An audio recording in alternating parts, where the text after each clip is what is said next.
इस्लाम कैसा मजहब है? एक शख्स ने इस्लाम कबूल किया, इंटरव्यू लिया गया, साहब आपने इस्लाम कबूल किया, कोई खास वजह? इस्लाम में क्या पसंद आया? कहा निज़ाम मसावात। क्या? निज़ाम मसावात। और आसान। मैं मस्जिद में गया देखने के लिए मुसलमानों की नमाज कैसे होती है। चूंकि मैंने दुनिया के दूसरे धर्मों को देखा, गरीबों की लाइन अलग है, मालदारों की अलग है, गोरों की अलग है, कालों की अलग है, एमपी की अलग है, एमएलए की अलग है, विधायक की अलग है, सबकी लाइनें अलग अलग हैं। मगर मैं जब मस्जिद में गया, मैंने मस्जिद में जाके देखा, अल्लाह की इज्जत की कसम, एक रक्षा चलाने वाला पसीने के कतरे उसके जिस्म पे थे, मगर देखा पहली सफ में जो है रक्षा चलाने वाला है, गांव का प्रधान आखिरी सफ में बैठा है, मगर उसे ये इजाजत नहीं है रक्षा चलाने वाले को पिछली सफ में खड़ दे। इस्लाम का ऐलान ये है, एक ही सफ में खड़े हो गए महमूद वयाज, न कोई बंदा रहा और न कोई बंदा नवाज। इस्लाम ने सबको बराबर कर दिया, न कोई गोरा है, न काला है, न अमीर है, न गरीब है, न जात की बुनियाद पर कोई ऊपर है, इल्ला बित्तक़वा। अल्लाह का कुरान कहता है इज्जत वाला वो है जो ज्यादा नेक है, जो ज्यादा परहेजगार है, जो ज्यादा दीनदार है, जो ज्यादा नमाजी है। तक़वे की बुनियाद पर इस्लाम में फैसला होगा। जात और इस्लाम, जात और बिरादरी की बुनियाद पर इस्लाम में कोई कभी फैसला नहीं है। क्या बात है, सुभान अल्लाह। मैंने महज इस बुनियाद पर इस्लाम को कबूल किया। हम मोमिन हैं, हम मुसलमान हैं। ये लड़ाई ये झगड़े किसके लिए हैं? हम मोमिन हैं। इमाम हुसैन का मुबारक महीना है, हम हुसैनी हैं। हुसैनी हैं तो अब हमें कौन सा काम करना है जी? हुसैनी वाला। मैं अर्ज कर रहा था, हमारी बेटियां मुर्तद हो गई, हजारों नहीं लाखों में। मुर्तद का मतलब शायद आपको ना मालूम है जी। मुर्तद का मतलब होता है इस्लाम छोड़कर इन्होंने दूसरा धर्म कबूल कर लिया, दूसरों के घर की जीनत बन गई, दूसरों के बिस्तर की जीनत बन गई।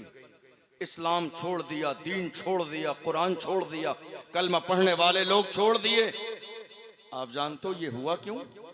ये हुआ इसलिए चूंकि हमने इस हवाले से कभी गौर न किया, हमने कभी तवज्जो न दी। एक मर्द बिगड़ जाए तो एक मर्द बिगड़ता है, लेकिन एक औरत बिगड़ जाए तो पूरा एक समाज खराब हो जाता है।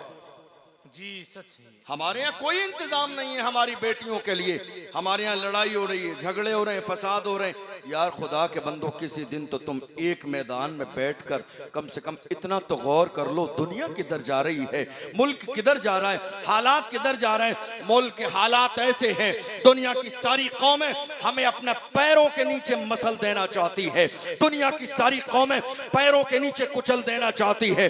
देख नहीं रहे हो, कोई कुरान का दुश्मन है, कोई दीन का दुश्मन है, कोई इस्लाम का दुश्मन है, कोई अजान का दुश्मन है, कोई मस्जिद का दुश्मन है, कोई रसूलुल्लाह की नामूस का दुश्मन है। मगर अल्हम्दुलिल्लाह हम मोहम्मद अरबी के गुलाम बड़े फख्र के साथ ये नारा लगाते हैं, ऐ दुश्मनों याद रखो जब तक रहेगी जान ये कहते रहेंगे हम, अल्लाह के रसूल का फरमान जिंदाबाद, तू क्या हमें मिटाएगा। इस्लाम के दुश्मन छाती पे चढ़ के बोलेंगे इस्लाम जिंदाबाद। वाह वाह वाह, सुभान अल्लाह, सुभान अल्लाह। हम हुजूर के गुलाम हैं, हम कभी न दबे हैं न दबेंगे, न कभी छुपे हैं न छुपेंगे, न हमने मैदान छोड़ा है न इंशाअल्लाह कभी मैदान छोड़ेंगे। और जानते हो क्यों नहीं छोड़ेंगे? क्योंकि हम करबला वाले हैं, हम हुसैनी हैं, और हुसैनियों के तेवर कभी करबला छोड़ने वाले नहीं थे।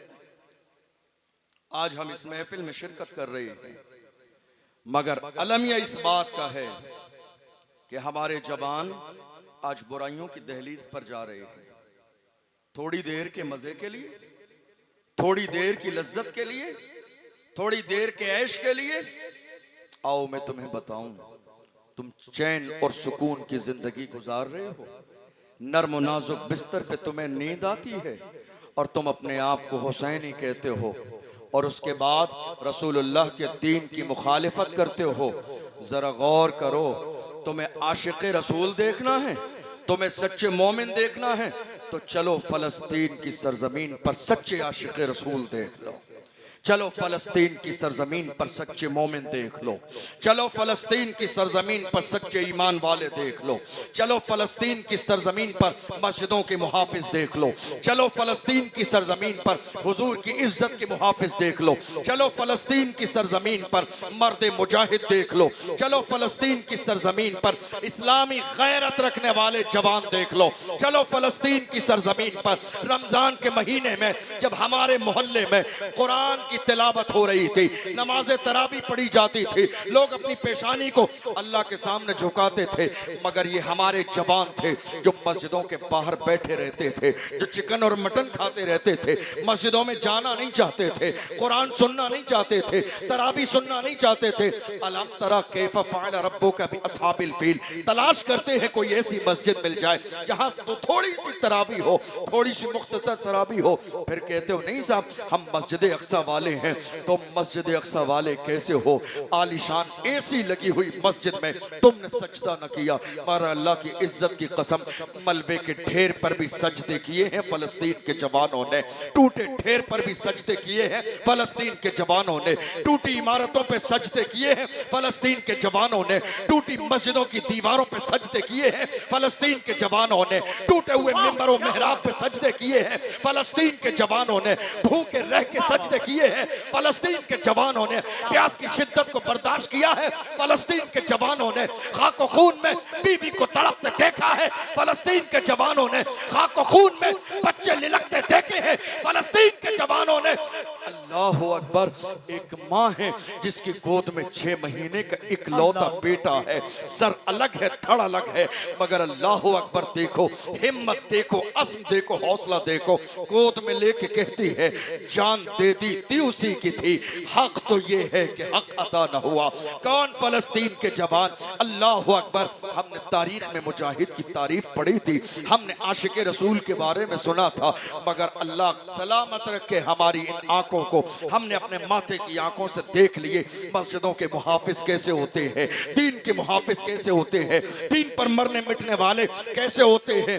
आज हम मस्जिदों के मिंबरों मेहराब पे खड़े होके इमाम कहलाते हैं। फलस्तीन के रहने वाले जवानों ने इजराइल के सामने दीवार बन के खड़े होके कहा था देखो मस्जिद अक्सा में मुस्तफा ने इमामत की है तो हमें इमामत का हक अदा करना है, क़यादत का हक अदा करना है, जान जाती है तो जाती रहे, मगर मस्जिद अक्सा को न छोड़ेंगे न कभी तुम्हारे हाथ में देंगे।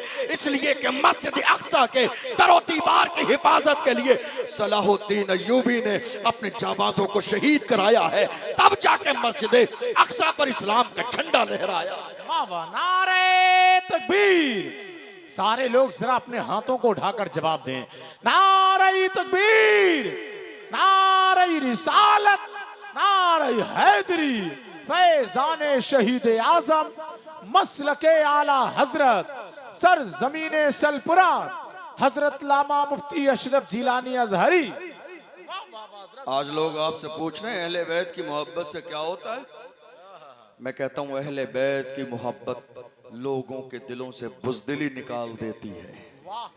अहले बैत की मोहब्बत मर्द बनाती है, अहले बैत की मोहब्बत बहादुर बनाती है, अहले बैत की मोहब्बत आशिक बनाती है, अहले बैत की मोहब्बत बातिल ताकतों की आंखों में आके डालने का हुनर देती है, अहले बैत की मोहब्बत हमें जुल्म के खिलाफ खड़े होने का मिजाज देती है, अहले बैत की मोहब्बत जब हमारे दिलों में होती है तो हम बातिल ताकतों के सामने कभी भी मैदान छोड़ के भागते नहीं है। अहले बैत की मोहब्बत हमें जरी बनाती है, अहले बैत की मोहब्बत हमें जबल शामिख बनाती है, अहले बैत की मोहब्बत हमें मुस्तफा का गुलाम बनाती है। और अहले बैत की मोहब्बत सिर्फ दुनिया में काम नहीं आएगी, जुमले पर गौर कीजिए, अहले बैत की मोहब्बत सिर्फ दुनिया में काम नहीं आएगी। आज बहुत सारे लोग हैं जिनके पेट में दर्द है, जलसा क्यों करा दिया अहले बैत का, फायदा क्या होने वाला है? अल्लामा राजी को पढ़ो, तफसीर कश्शाफ में फरमाते हैं अला वमम माता अला हुब्ब आले मुहम्मदिन माता शहीदा। जो अहले बैत की मोहब्बत दुनिया से लेकर गया वो शहीद बन के दुनिया से गया। क्या बात है! अला व मन माता अला हुब्बि आले मुहम्मदिन माता मुमिना, जो दुनिया से इस हाल में गया कि उसके दिल में अहले बैत की मोहब्बत हो, वो ईमान के साथ दुनिया से गया। अला व मन माता अला हुब्बि आले मुहम्मदिन बशरहु मलकुल मौत बिल जन्नह सुम्मा मुनकरुन व नकीर। फरमाया याद कर लो, जिसके दिल में अहले बैत की मोहब्बत हो तो जब उसके दुनिया से जाने का वक्त आता है, मलिकुल मौत आते हैं रूह निकालने के लिए, रूह बाद में निकालते हैं, जन्नती होने की बशारत पहले देते हैं। जिसके दिल में अहले बैत की मोहब्बत हो, अहले बैत की मोहब्बत से क्या होगा? फरमाया जब बंदा कब्र में रख दिया जाता है, सुम्मा मुनकरुन व नकीर, फिर